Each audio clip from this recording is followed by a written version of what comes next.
Olá, meu querido amigo, olá, minha querida amiga. Estamos aqui mais uma vez com o segredo da lição.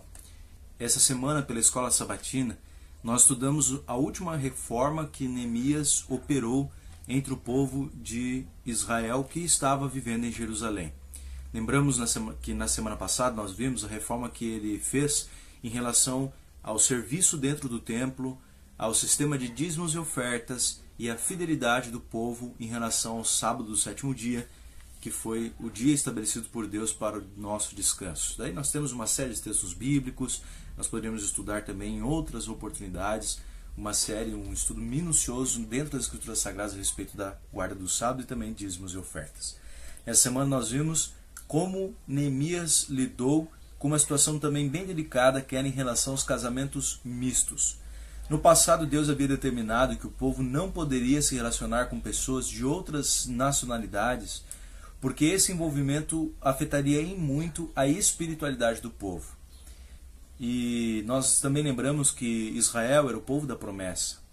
Eles tinham uma terra prometida. Antes de partirem para essa terra prometida, Deus havia avisado que essa terra não seria mais dos cananitas, dos cananeus, de todos que ali viviam, justamente porque eles, como os outros povos, os estrangeiros, haviam abominado a terra por suas práticas de tal forma que a terra não mais pertenceriam a eles, mas Deus daria ao seu próprio povo.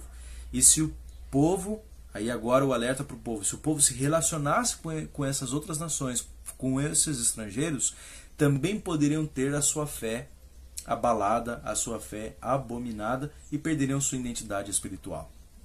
Bom, quando Neemias encontrou esses casamentos mistos dentro do povo de Israel em Jerusalém, Neemias, diz a Bíblia, que deu uma surra, arrancou os cabelos, deu uma surra e arrancou os cabelos daqueles que estavam envolvidos nesses casamentos.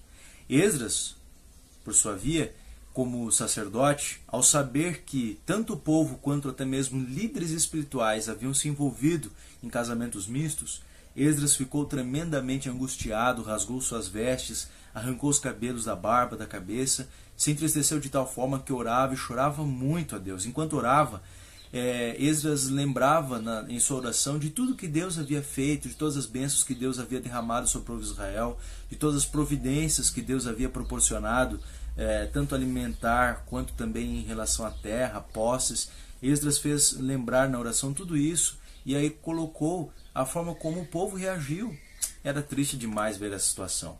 Neemias, além da surra que deu, além de arrancar os cabelos da barba, da cabeça, Neemias também fez lembrar de que Salomão também era um homem escolhido por Deus, mas sua atitude em relação às mulheres com quem se relacionou acabou afetando a sua fé e o afastou da vontade de Deus. Salomão foi o homem mais sábio do mundo, porém foi o casamento com estrangeiros que afetou a sua fé em Deus e o afastou dos caminhos do Senhor.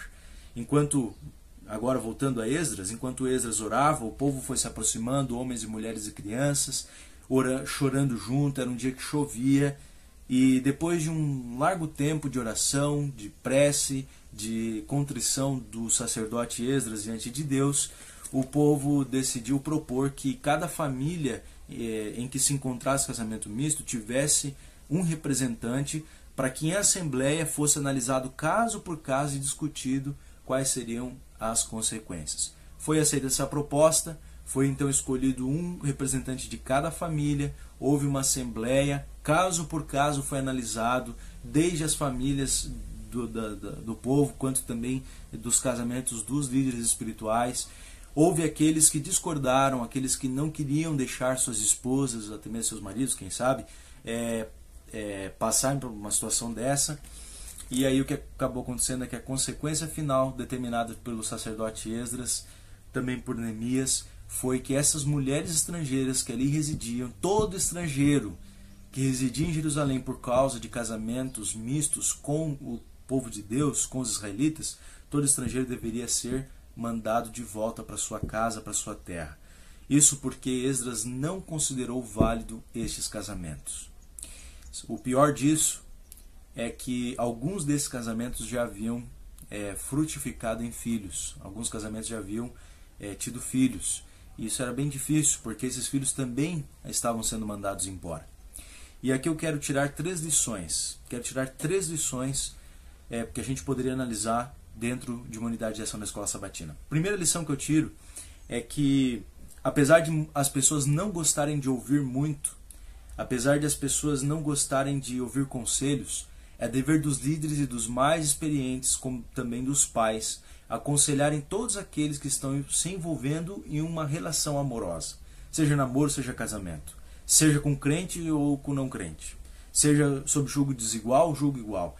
Todos precisam ser aconselhados. Vocês sabem que muitas vezes os jovens, e até mesmo aqueles que são mais velhos, acabam errando durante o casamento porque não tiveram assessoria, não tiveram pessoas que aconselhassem, não tivessem pessoas que dessem dicas, e também porque alguns são fechados para ouvir e acabam dando com a cabeça contra a parede, contra o muro, quebram a cabeça, sofrem bastante porque erram bastante, justamente por não estarem dispostos a ouvir conselhos. Mas lembre, meu amigo, minha amiga, é dever dos mais experientes, é dever dos líderes, inclusive espirituais, inclusive da igreja, do pastor, do ancião, do professor da escola sabatina, do diretor do ministério jovem, é dever de todos a participar de alguma forma no processo de aconselhamento daqueles que estão se envolvendo em relações amorosas, sobretudo em relacionamentos desiguais, de julgo desigual. Não consinta com aquilo que é errado. Talvez eu esteja falando agora com um pai, com uma mãe. Não consinta com aquilo que é errado. Se dentro da sua própria casa você tem um filho ou uma filha que está começando a se envolver com alguém que não tem a mesma fé, não consinta com o erro. Não tenha medo, tenha coragem. É lógico que às vezes a gente acaba errando na forma como a gente se expressa. E é por isso que é muito importante nós orarmos a Deus, nós orarmos pedindo sabedoria, pedindo que Deus nos dê as palavras certas, nos dê delicadeza para saber falar sobre o assunto, tratar sobre a situação com as pessoas, com o filho, com a filha, com o irmão ou com a irmã da igreja. Mas a gente não pode consentir. A gente tem o dever de deixar claro o que diz a Bíblia, qual que é a vontade de Deus. Agora, lógico, a escolha final sempre será da pessoa. A segunda coisa que eu gostaria que a gente poderia aprender é quais são os malefícios de um casamento sob julgo desigual. Quais são os malefícios de alguém que se une com outra pessoa que não tem a mesma fé. Os malefícios, por exemplo, vêm pelos filhos. Um exemplo. Os filhos vivem, às vezes, dentro de uma guerra, dentro de casa, um grande conflito, porque o pai vai à igreja, ou a mãe vai à igreja, o pai ou a mãe não vai, e aí ele não sabe se vai ser crente, se não vai. Alguns casamentos podem dar certo nisso, né? Mas tem alguns que não. É um conflito muito grande para as crianças. É importante a gente saber que quando as crianças ali, nesse contexto de Israel, foram mandadas embora, as crianças que nasceram desses casamentos mistos, não era porque Deus era contra a vida dessas crianças.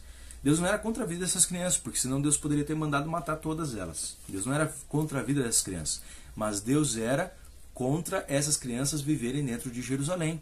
Porque, meu amigo, por mais que você não concorde, Jerusalém não foi criada para ser laica. Jerusalém era para ter uma religião só, religião de Deus, religião para adorar o Deus vivo, criador e mantenedor de todas as coisas. Nada de gente de Baal morando dentro de Jerusalém. Jerusalém não era para ser laica. Nós temos uma série de consequências ruins que podem acontecer dentro de um casamento sob julgo desigual. Mas talvez a principal delas, o principal problema que a lição da escola sabatina apontou em cima da palavra de Deus, em cima da Bíblia, é o risco de se perder a identidade espiritual. Por que Israel não podia se misturar dentro de um casamento com estrangeiros?